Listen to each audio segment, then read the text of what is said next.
Chers frères et sœurs, bonjour ou bonsoir, bienvenue dans mon royaume. Je fais cette petite vidéo là parce que j'ai pensé à un truc et que j'aimerais partager avec vous. J'espère que vous vous sentez bien. J'espère que aujourd'hui encore vous avez décidé d'être heureux. J'ai pensé à un truc et ça concerne surtout les hommes là. Parce que les hommes sont aussi victimes de stéréotypes, hein. Les hommes sont victimes de stéréotypes qui datent depuis des millénaires. Mais le vrai problème, c'est que les hommes n'ont pas... Ils pensent que ces stéréotypes les servent. Mais non, ces stéréotypes ne les servent pas. L'un des premiers stéréotypes, celui dont je vais parler ici, c'est un peu la capacité que les hommes ont à s'occuper des enfants.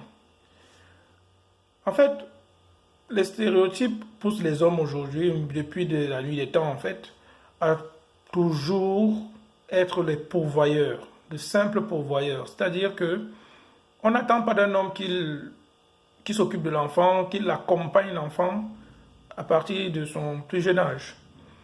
Et c'est compréhensible, puisque de toutes les façons, c'est la femme qui s'occupe de l'enfant depuis le ventre, jusqu'à ce que l'enfant puisse même marcher tout seul.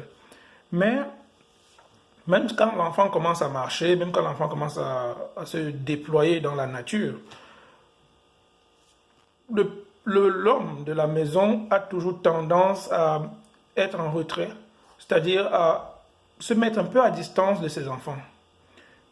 Ça fait que les hommes deviennent un peu comme un peu des étrangers envers les enfants. C'est en train de changer de plus en plus, mais il faut quand même avouer que nous, les hommes, on a tendance à se mettre à distance des enfants, la majorité des hommes. C'est-à-dire, ils pensent que apporter de l'argent, c'est leur seul souci. À un point tel que lorsqu'un homme n'apporte pas de l'argent dans sa famille, ou bien n'apporte pas suffisamment d'argent, c'est comme si il ne valait rien. Et ça, c'est dramatique et ça n'a aucun sens. Parce que plusieurs raisons peuvent pousser un homme à ne pas être un bon pourvoyeur, c'est-à-dire niveau financier, niveau matériel. Mais il peut apporter beaucoup dans l'éducation de ses enfants malgré tout. Donc, j'encourage les hommes à vraiment s'impliquer dans l'éducation de leurs enfants depuis leur bas âge, depuis que l'enfant est bébé. C'est-à-dire qu'il ne faut pas avoir honte de torcher l'enfant, il ne faut pas avoir honte de bien. Je sais pas même, je comprends même pas cette honte-là. Il ne faut pas avoir peur, honte de changer un enfant. Même si vos amis sont là, même si vos amis vous découragent, ce sont des conneries. Votre enfant est né, il n'a pas demandé à naître, vous devez vous occuper de lui. Et vous vous occuper de lui, c'est vraiment prendre soin de lui, c'est vraiment être présent. Parce qu'il faut faire, l'enfant ne fait pas de quartier. L'enfant veut que vous soyez présent. Il se fout du fait que vous cherchez de l'argent, il se fout du fait que vous êtes en train de vous battre pour lui en arrière-plan. L'enfant veut que vous soyez là. Du moins jusqu'à ce qu'il soit adolescent, parce que nous savons bien que quand nous devenons des adolescents, là, bon, souvent on veut que les parents lâchent un peu les baskets, mais c'est vraiment que l'enfant, quand il est petit, il veut vraiment que le parent soit là. Je parle de ça parce qu'un ami, un collègue, m'a dit une chose, c'est que lui, c'est lui qui va chercher les enfants, ses enfants, à la fin de son travail. C'est lui qui le fait depuis ses enfants. Il a une fille de 4 ans et un petit garçon de 2 ans. C'est lui qui va les chercher à la garderie. Et c'est lui qui le fait depuis qu'ils sont tout petits. Donc, il n'a jamais eu de situation. Mais il dit que, il m'a raconté que quelque chose l'a choqué dernièrement parce qu'il est rentré à la maison avec ses enfants à la fin de la journée, après les avoir récupérés.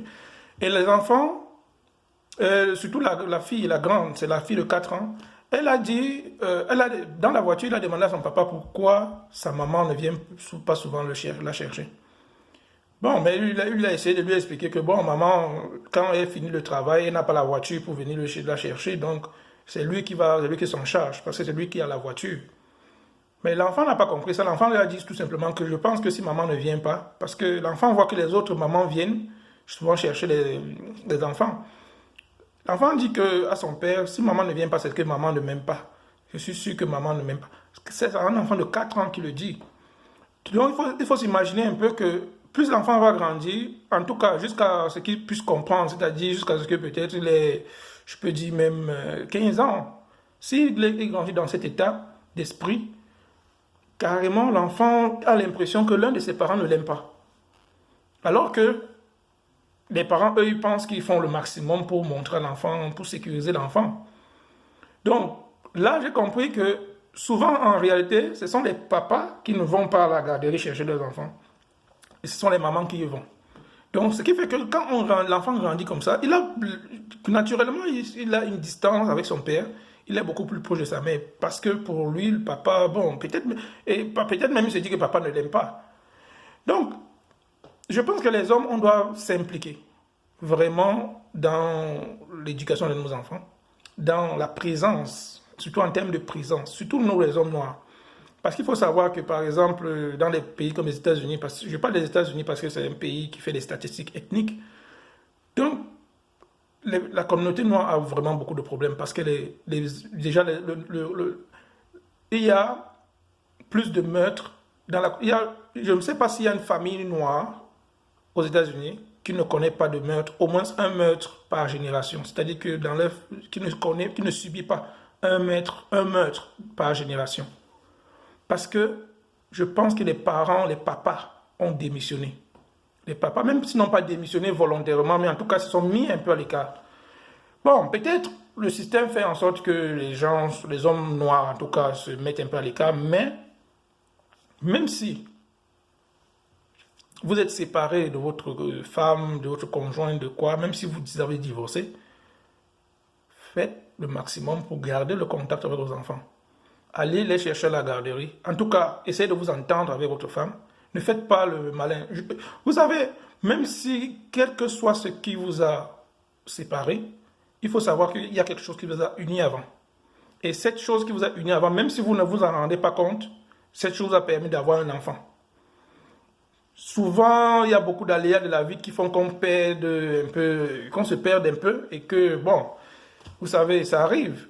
Mais, malgré le fait que vous êtes séparés, n'ayez pas peur de payer, même si, en tout cas, en fonction de vos moyens, n'ayez pas peur de payer la garderie, bien, en tout cas, contribuer à tous les niveaux possibles pour vous, au niveau de votre enfant, pour que votre enfant comprenne que vous êtes son papa et que vous êtes là pour lui, en fait. Parce que si l'enfant dit que vous voulez bien seulement vous solliciter quand il a besoin de quelque chose, c'est très dangereux. Ça veut dire que l'enfant, d'une certaine façon, ne vous connaît pas et en fait, il s'en fout de, c'est pas, il n'a pas un lien avec vous. Et s'il n'a pas de lien avec vous, tôt ou tard, il ne va pas vous reconnaître, c'est tout. Donc, et quand l'enfant ne vous reconnaît pas, c'est seulement en vieillissant que vous vous rendez compte que vous avez raté vraiment quelque chose dans votre vie. Donc, ne prenez pas de risques. Vous savez, on peut commettre tous des erreurs, mais à partir du moment où on reconnaît nos erreurs, il faut essayer de corriger le tir. Corriger le tir, ça ne veut pas dire, vraiment, c'est d'abord éviter de culpabiliser. Ça, c'est notre affaire, mais il faut éviter. Quand vous avez déjà reconnu dans votre esprit que vous avez commis une erreur, faites en sorte que ça ne se reproduise pas. Et si même vous avez subi, vous avez été victime de quelque chose, vraiment, essayez de mettre ça, même si vous êtes en conflit avec votre conjoint, faites en sorte que ce conflit ne rejaillisse pas sur vos enfants. Occupez-vous de vos enfants en tant qu'hommes. C'est-à-dire, sortez avec eux, parlez-leur, changez-les, donnez-leur leur bain, essayez de les suivre dans leurs études, des devoirs et tout ça. Vraiment, aménagez votre temps. Je sais que le rythme de vie actuel est compliqué, ça c'est clair. Surtout en Occident, le rythme de vie est compliqué avec le travail, c'est compliqué.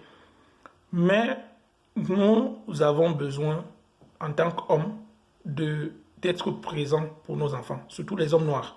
Nous avons besoin d'être présents pour nos enfants. si nous souhaitons vraiment que nos enfants se grandissent correctement. Donc, je vous laisse sur cette vidéo-là, sur cette réflexion. Essayez de réfléchir comment vous pouvez faire. Si vous êtes dans une situation aujourd'hui dans laquelle vous êtes en conflit avec votre conjoint ou bien dans laquelle vous ne vous occupez pas vraiment de vos enfants comme vous le souhaitez, ou bien même si vous ne le souhaitez pas, mais réfléchissez. Vous n'avez pas mis vos enfants au monde juste pour rien. Ils n'ont pas demandé à naître. Donc, prenez soin de vos enfants, pas que financièrement. Parce que finalement, les gens vont... C'est ça le piège dans lequel les hommes tombent souvent.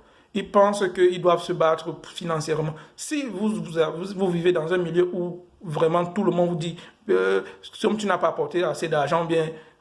En tout cas, si vous savez que vous, consciemment, vous vous battez pour que vos enfants soient bien et que vous recevez que les critiques des gens, moi, je vous conseille de vous éloigner de ce milieu. Parce que c'est un milieu qui sera mauvais pour vous, qui ne va pas vous permettre de vraiment vous occuper de vos enfants. S'occuper des enfants, c'est être présent pour eux, c'est les accompagner, c'est les soutenir moralement, c'est essayer de comprendre leur vie, c'est parler d'eux, parler avec eux d'eux.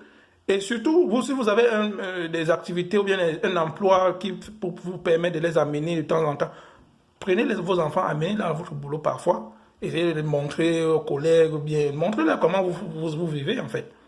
Ça fait que les enfants se sentent aussi proches de vous. Donc, sur ce, je vous souhaite de passer une bonne journée ou une bonne soirée et à bientôt dans le royaume de LM. Bye.